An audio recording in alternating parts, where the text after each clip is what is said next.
60 ans. La prévalence de cette maladie, c'est une maladie rare qui touche 2 à 3 habitants par 100 000 habitants. C'est une maladie qui a, dans cette maladie, une prédominance masculine avec un sexe ratio de 1,5. C'est une maladie qui touche les hommes de façon plus fréquente que les femmes. Dans cette maladie, on va trouver une dégénérescence de la voie motrice volontaire. Il y a une atteinte de la première motoneurone, c'est-à-dire la motoneurone qui commande les faisceaux pyramidaux et géniculés, et la deuxième motoneurone qui commande les neurones moteurs de la corne antérieure de la moelle et les noyaux moteurs bulbaires. Dans cette maladie, on va trouver une atteinte motrice pure. C'est une atteinte motrice. Il n'y a pas d'atteinte sensitive. Il n'y a pas obligatoirement d'atteinte des signes sensitifs. Donc, c'est une atteinte motrice pure qui va donner 4 syndromes cliniques.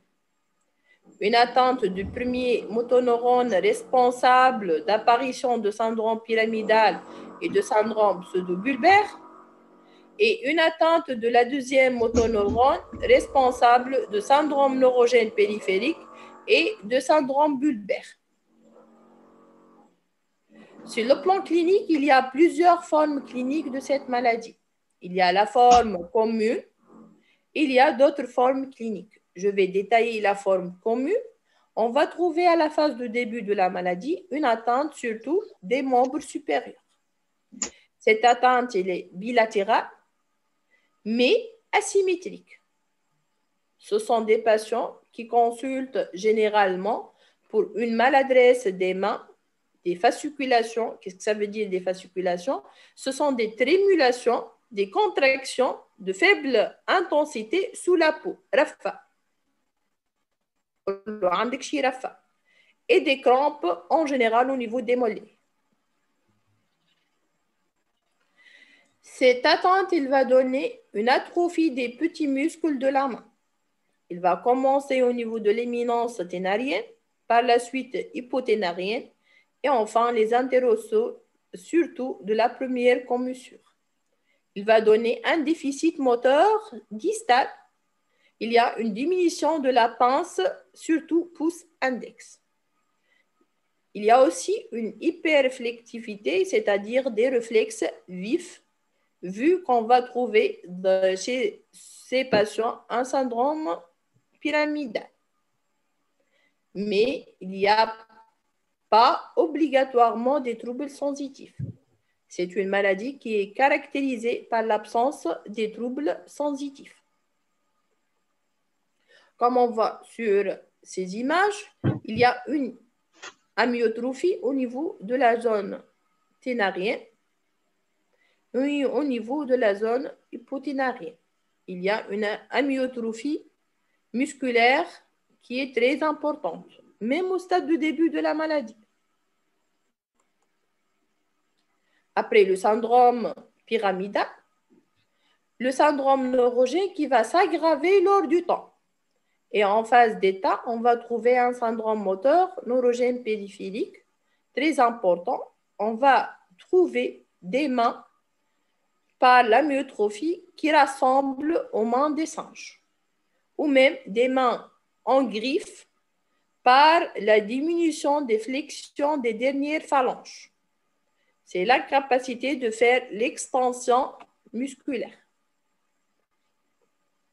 Ce sont des schémas, des images, des patients avec des mains en griffe suivis pour une sclérose latérale amyotrophique. Et il y a, comme on voit, surtout une amyotrophie au niveau des espaces interosseux des mains, donnant un déficit distal moteur très important.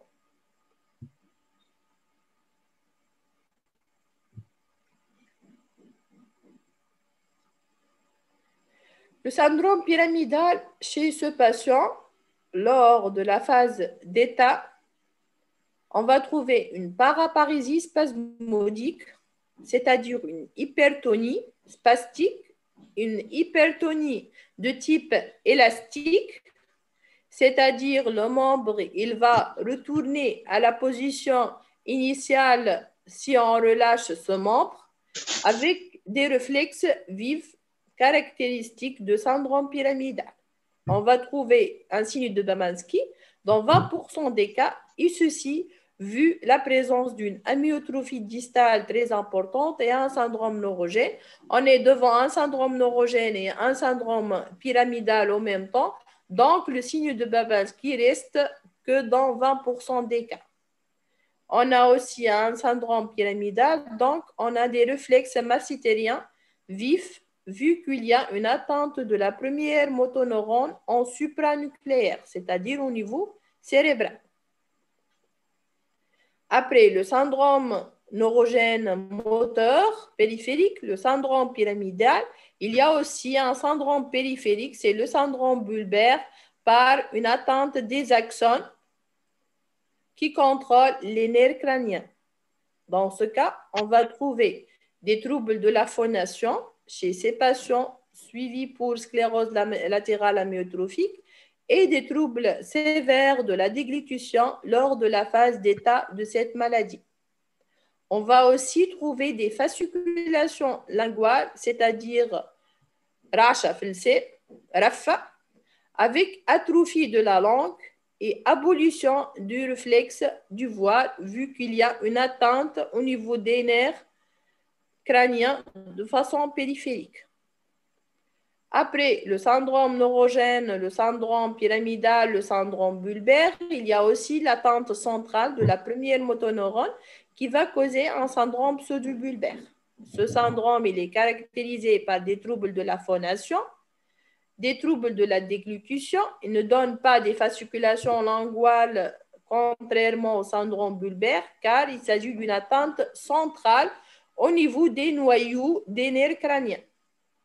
Il y a une exagération de réflexe du voile, une dissociation automatico-volontaire, et chez ces patients, c'est surtout le syndrome pseudobulbaire qui est caractérisé par des pleurs et rires spasmodiques, c'est-à-dire ce sont des patients qui pleurent sans cause et qui rient sans cause, de façon spasmodique.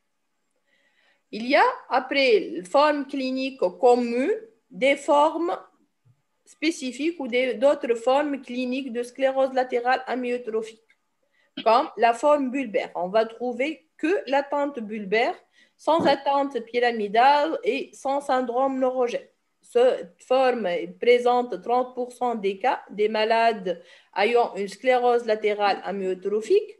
On va trouver une paralysie labio, c'est-à-dire des lèvres, glosso de la langue, pharynx et laryngé de larynx. Ceci, il va donner des troubles surtout de la phonation. Ce sont des patients qui ont des troubles de l'articulation et des troubles de la déglutition. Ils ont des difficultés de la mastication et une amyotrophie au niveau du langue et des fasciculations, ainsi qu'un déficit des muscles péribuccaux. Après la forme bulbaire, il y a la forme pseudo-polynévritique. C'est une forme rare, mais dans ce cas, on va trouver que l'atteinte neurogène périphérique, sans syndrome pyramidal, sans syndrome bulbaire et sans syndrome pseudo-bulbaire. Cette forme, elle est caractérisée par une amyotrophie des jambes et une abolition des réflexes achillaires, qui s'accompagne fréquemment des crampes et des fasciculations en absence des troubles sensitifs. Et enfin, il y a des formes juvéniles et familiales, qui sont des formes rares, qui touchent l'adolescent ou même l'adulte jeune de moins 40 ans. Ce sont des formes, heureusement, qui évoluent de façon lentement progressive sur plusieurs années. Que demandez-vous devant un tableau de sclérose latérale amyotrophique? Il faut obligatoirement demander un électroneuromyogramme.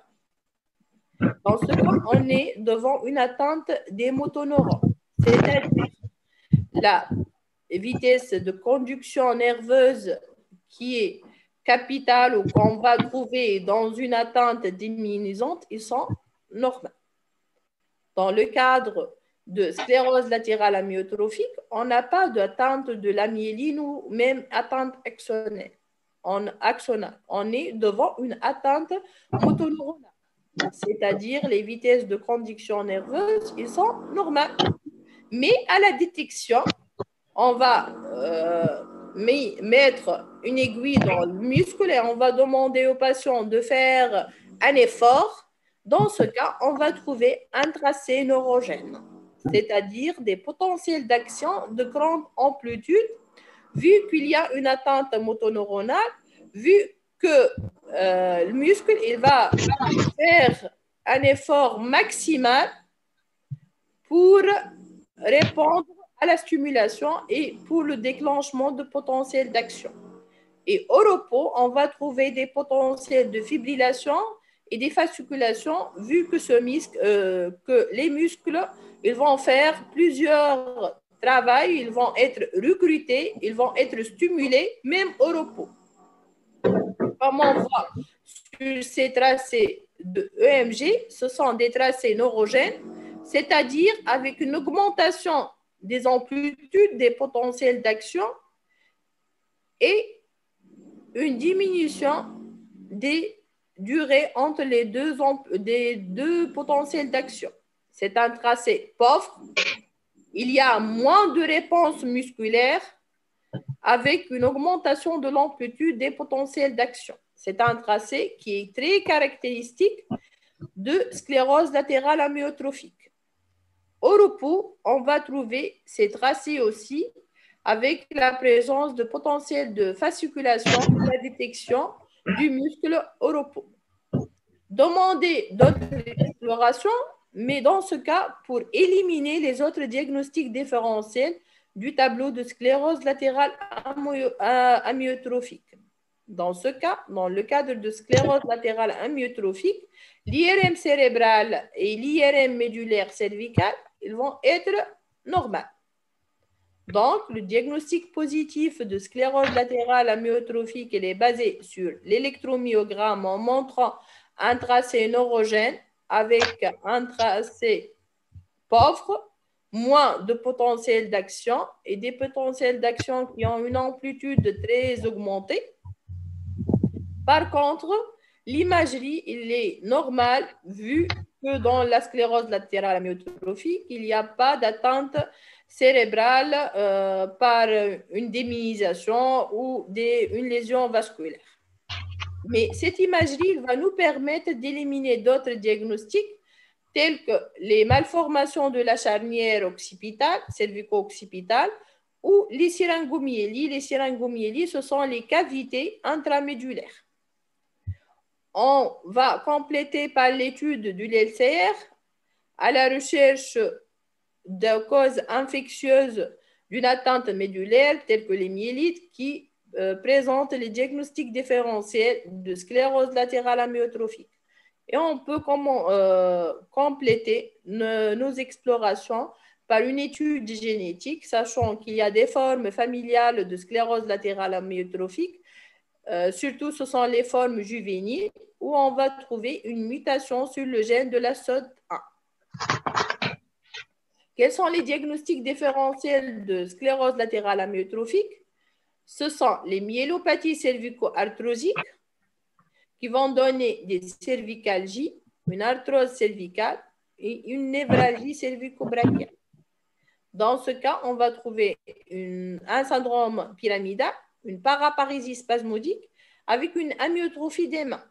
L'exploration qui va nous permettre de mettre ou de retenir le diagnostic de myélopathie cervico-arthrosique, c'est l'IRM médulaire cervicale qui va montrer une myélopathie ou une compression par hernie discale au niveau de la moelle cervicale. La myélopathie, c'est la compression. Par l'hernie, c'est une compression médulaire. L'autre diagnostic différentiel, c'est la syringomyélie ou la syringobulbie. C'est la présence d'une cavité au niveau de la moelle cervicale ou plus ou moins au niveau bulbaire. Cette atteinte, elle va donner un syndrome syringomyélique, c'est-à-dire une atteinte sensitive.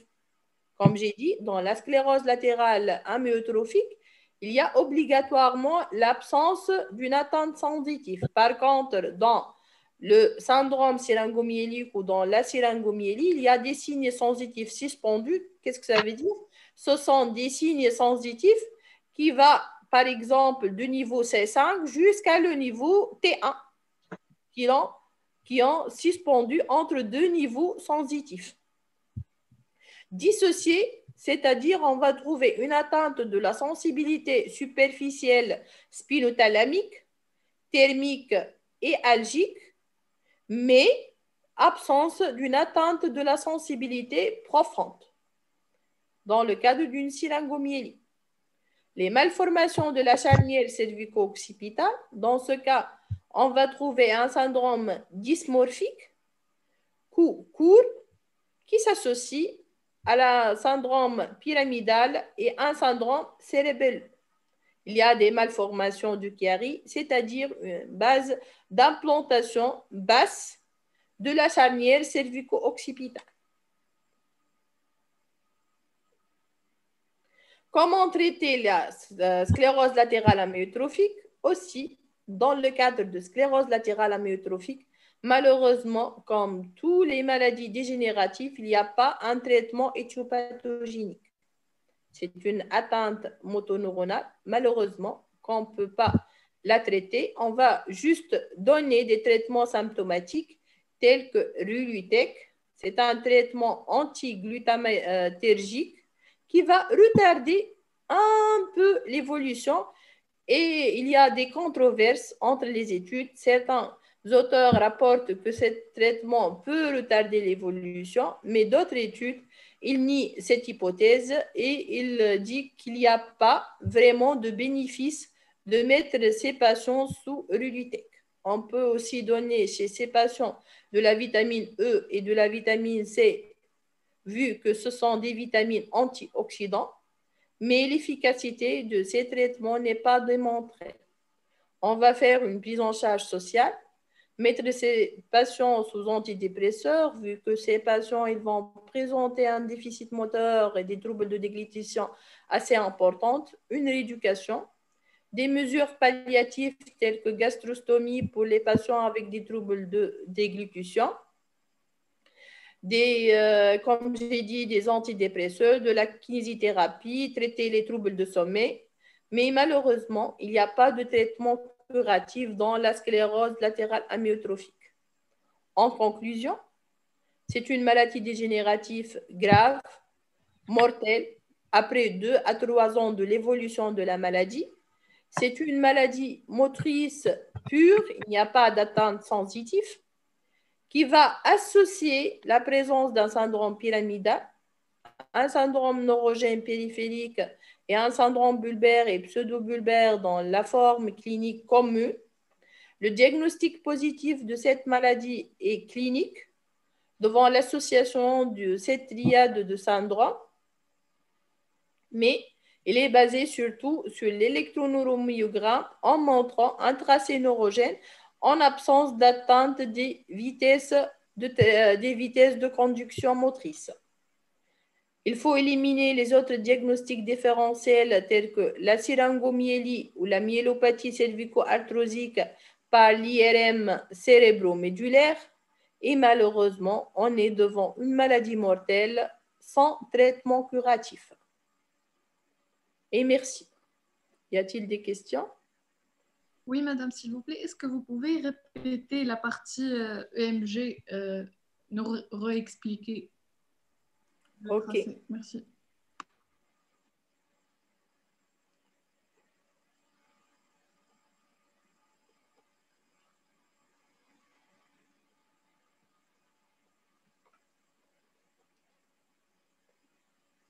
OK. Sur l'EMG, il y a des potentiels d'action suite à les stimulations. On va demander aux patients de faire une contraction musculaire. Et on va étudier ce tracé au repos et à l'effort. OK? Au repos, normalement, on n'a pas de détection, on n'a pas de réponse. Il n'y a pas de réponse. Normalement, le tracé, il est comme ça. Mais si on est devant une sclérose latérale amyotrophique, il y a la présence des fasciculations, comme j'ai dit, RAFA. Ces fasciculations, elles sont responsables de potentiel d'action ou de potentiel de fasciculation, comme on voit sur ce schéma par l'EMG de repos. C'est bon pour le repos, présence de fasciculation au niveau des muscles, ce qui va donner des potentiels d'action de repos.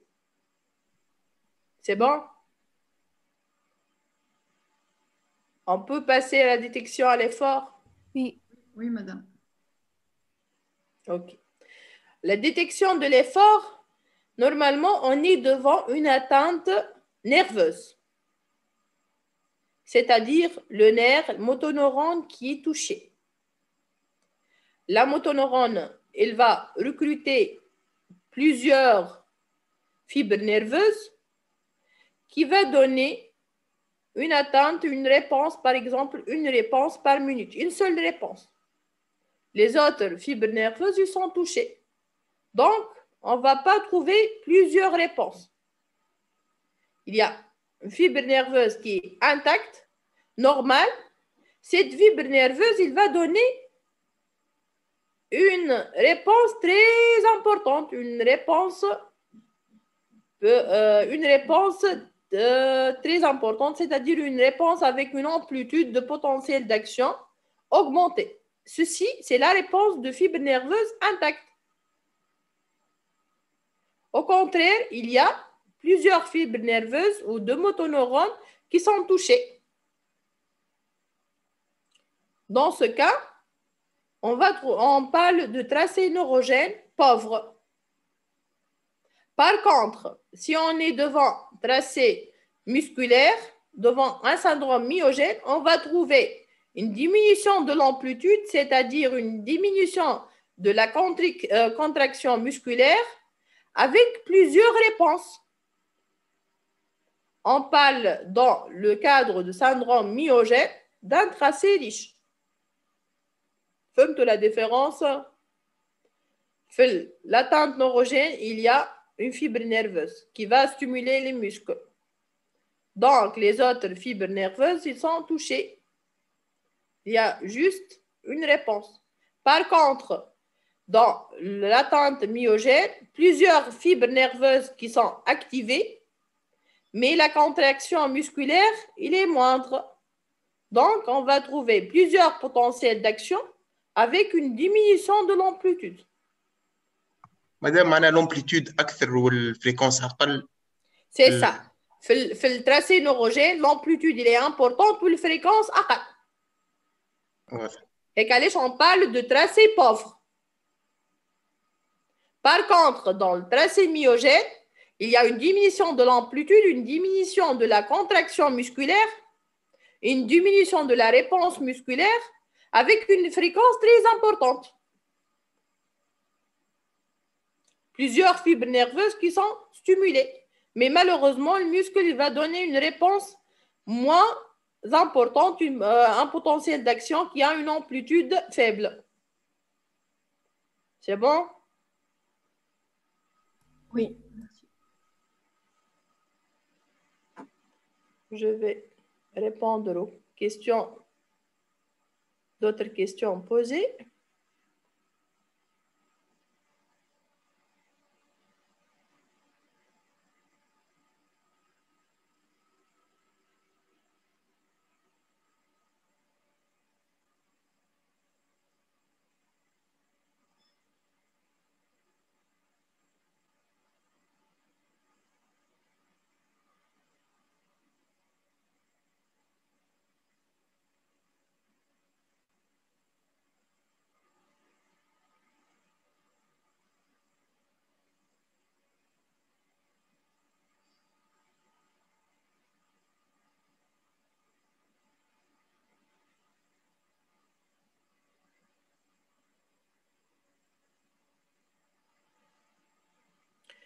Est-ce que vous pouvez répéter les formes cliniques? Les formes cliniques, il y a la forme commune avec la présence d'un syndrome pyramidal, un syndrome bulbaire, un syndrome pseudo-bulbaire et un syndrome neurogène périphérique. Et il y a les formes cliniques avec seulement l'atteinte bulbaire chez des patients qui ont consulté pour des troubles de la déglutition et des troubles de la phonation sans autre syndrome, sans présence de syndrome pyramidal, syndrome neurogène et syndrome pseudobulbaire. Donc, chez ces patients, on va trouver que le syndrome bulbaire et dans ce cas, on parle de forme bulbaire. Il y a la forme pyramidale où on va trouver seulement le syndrome pyramidal. Et il y a la forme pseudo-polynévritique, on va trouver que l'atteinte neurogène périphérique sans autre syndrome clinique, c'est-à-dire sans présence de syndrome pyramidal ou pseudobulbaire. Il y a la forme génétique ou la forme familiale avec un début précoce avant 40 ans. Ce sont les formes cliniques génétiques héréditaires. C'est quoi le syndrome syringomyélique? Le syndrome syringomyélique, comme j'ai dit, il est caractérisé par la présence d'un niveau sensitif suspendu, c'est-à-dire de jusqu'à, et la dissociation entre l'atteinte de la sensibilité superficielle et l'atteinte de la sensibilité profonde. C'est-à-dire, chez ces patients, on va trouver une atteinte spinothalamique, une atteinte de la sensibilité superficielle, thermique et algique, sans présence d'atteinte de la sensibilité profonde. Donc, le syndrome syringomyélique, c'est le niveau sensitif suspendu et une atteinte spinothalamique thermoalgique en absence d'atteinte de la sensibilité profonde. Dans la phase de début, on ne trouve que le syndrome pyramidal. Dans la phase de début, il y a le syndrome pyramidal, mais aussi il y a l'atteinte neurogène qui va se manifester par un déficit distal au niveau des mains. La durée entre les deux potentiels d'action diminue en cas de tracé neurogène. Oui, la durée, elle augmente, c'est pas elle diminue. Donc, il y a une diminution de la fréquence. Par quel biais cette maladie elle est mortelle en 2 à 3 ans? C'est une maladie qui touche les motoneurones. Il va surtout donner des troubles de déglutition, des fausses routes et une atteinte musculaire à un stade avancé de la maladie qui va donner des troubles respiratoires vu qu'il y a une atteinte des muscles respiratoires et une atteinte diaphragmatique. Ce sont des patients qui morts par des troubles respiratoires en premier plan et des troubles de la déglutition en deuxième plan.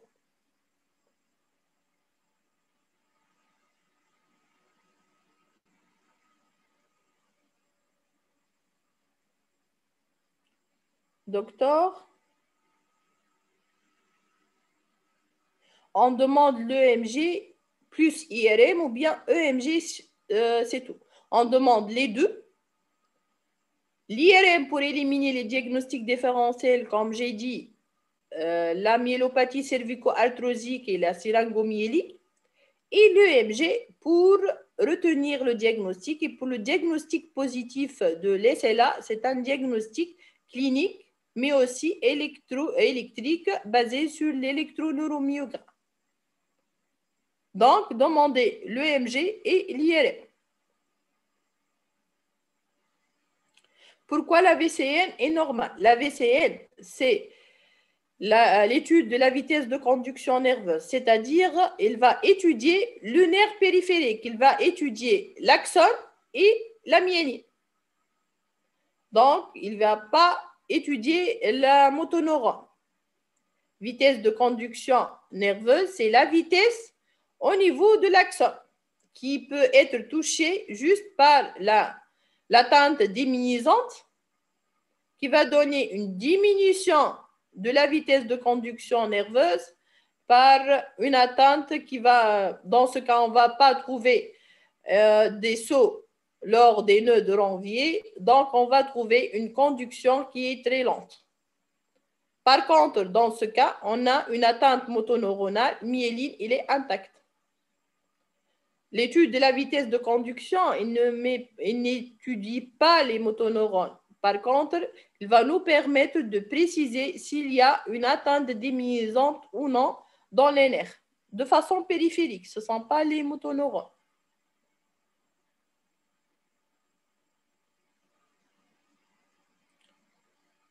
les étiologies de démence sénile chez l'adulte jeune. C'est une question concernant la démence. Les démences séniles, on parle pas actuellement de démence sénile chez l'adulte jeune. Donc, on parle de démence à un stade précoce et démence tardive avant 60 ans. Malheureusement, de nos jours, il y a plus de démence qui apparaît de façon précoce. Donc, on est de plus en plus devant des tableaux de démence chez les patients précoces, chez les patients avec un âge à peu près à la cinquantaine ou même avant 50 ans. On peut trouver maintenant des patients qui consultent pour des troubles de la mémoire et des patients ayant un syndrome démentiel ou même une maladie d'Alzheimer avant l'âge de 60 ans. Est-ce qu'il faut qu'il existe l'atteinte de 2 motoneurones pour avoir un SLA ou une seule suffit? J'ai déjà dit qu'il y a plusieurs formes cliniques de l'SLA, donc une atteinte d'un motoneurone définit la présence de sclérose latérale amyotrophique. On peut trouver une atteinte de 2 motoneurones dans la forme commune, mais si on est devant une atteinte d'un seul motoneurone telle que l'atteinte bulbaire, on parle de sclérose latérale amyotrophique dans sa forme bulbaire. Si on est devant une atteinte de motoneurone périphérique, on parle de sclérose latérale amyotrophique dans la forme pseudo-polynévritique.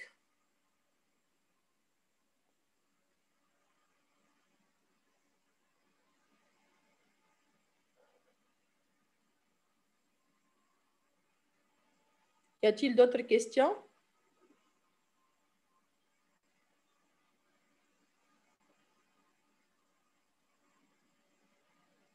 C'est bon? J'espère que j'ai répondu aux toutes questions. Oh, c'est bon. Il y a d'autres questions. Atteinte dégénérative touche l'axone. Non. L'atteinte dégénérative qui touche la motoneurone. Le moteur. Dans le cadre de sclérose latérale amyotrophique, c'est le moteur. Le moteur qui a une dégénérescence au niveau du corps cellulaire. Le corps cellulaire, c'est le motoneurone alpha qui conduit ou qui contrôle la motricité, que ce soit la motricité en distale que la motricité au niveau des nerfs crâniens. C'est le corps cellulaire, ce n'est pas l'axone ni la myéline.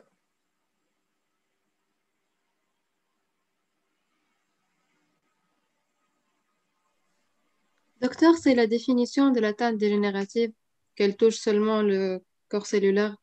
Non, l'atteinte dégénérative, donc il y a une dégénérescence. Il y a qui m'appelle haja dégénérescence mort neuronale, une dégradation des neurones. فهمتي ايش معناها atteinte dégénérative. Donc, dans d'autres cas, on peut trouver une dégénérescence de l'axone. Dans d'autres cas, si ce n'est pas dans d'autres cas, oui, dans d'autres cas, on peut trouver une dégénérescence d'axone. Par exemple, dans le Charcot-Marie-Tooth, c'est une maladie héréditaire. On va trouver une dégénérescence de l'axone.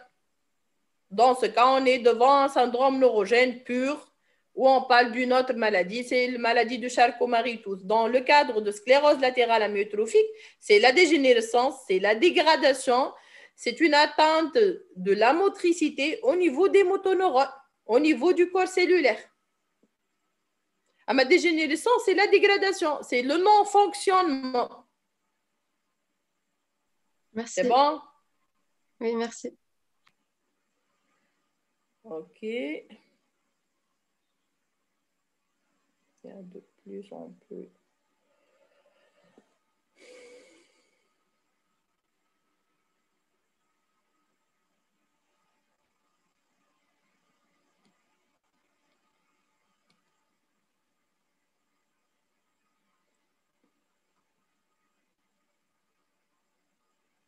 Quelle est la différence entre l'EMG et la stimulodétection? Dans l'EMG, il y a 2 étapes. La première étape, c'est l'étude de la vitesse de conduction nerveuse. Donc, on va stimuler ici, par exemple, et on va détecter la réponse ici. On va étudier la propagation du courant lors de l'axone ou lors de ce nerf de façon périphérique. C'est l'étude de la vitesse de conduction, c'est l'étude de la conduction. La détection, on va détecter la réponse musculaire. On va demander au patient de faire une contraction maximale et on va étudier la réponse musculaire. On ne va pas étudier la propagation du courant lors du nerf périphérique. Vous avez ici la différence entre stimulodétection ou stimuloconduction. Détection, c'est la réponse musculaire. Ou la conduction, c'est l'étude de la conduction lors du nerf ou le passage du courant au niveau du nerf périphérique.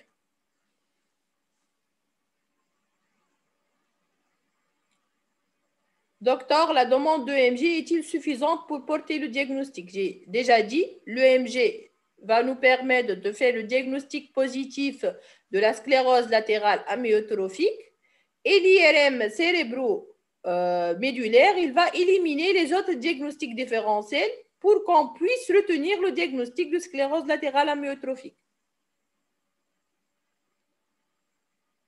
Quelle est la différence entre l'EMG ou la stimulodétection? Dans l'EMG, il y a deux étapes. L'étude de la vitesse de conduction nerveuse et après l'étude de la détection. Donc, l'électroneuromyogramme, l'une des étapes de l'électroneuromyogramme, c'est la stimulodétection. La stimulodétection, c'est une étape de l'électromyogramme. Quand on demande l'étude du LCR, ce n'est pas obligatoire l'étude du LCR, vraiment, c'est un examen qu'on peut demander si on suspecte une cause infectieuse telle que les myélites infectieuses.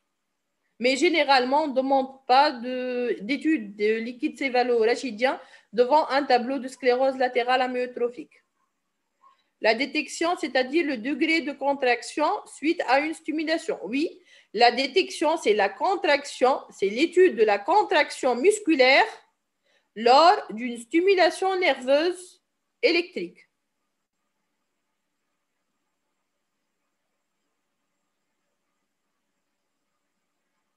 Il y a la réponse nerveuse, c'est le potentiel d'action.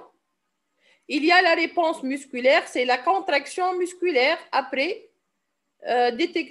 stimulation ou après une stimulation électrique. C'est bon? Y a-t-il d'autres questions?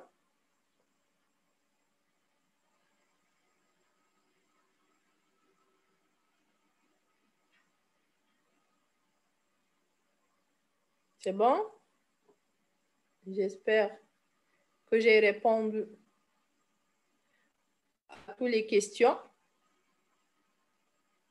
que ce soit dans le premier cours de démence que dans le deuxième cours, sclérose latérale amyotrophique.